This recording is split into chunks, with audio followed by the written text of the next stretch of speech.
Iba ang si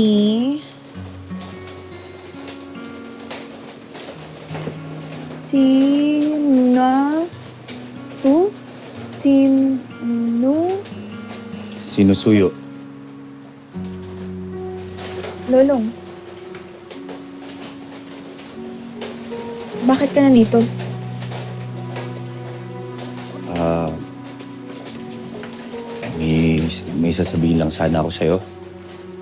Kung ayos lang.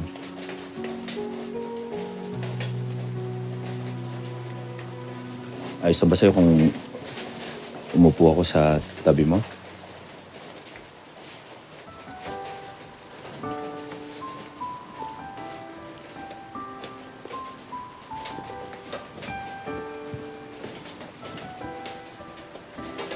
Ah,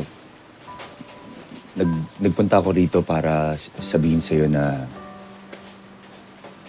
nagboluntaryo ako para bantayan ka doon sa awarding ng Bayaning Guro. Siyempre, ayoko naman na magulat ka kung sakaling makita mo ko ron. Okay. Yun lang ba?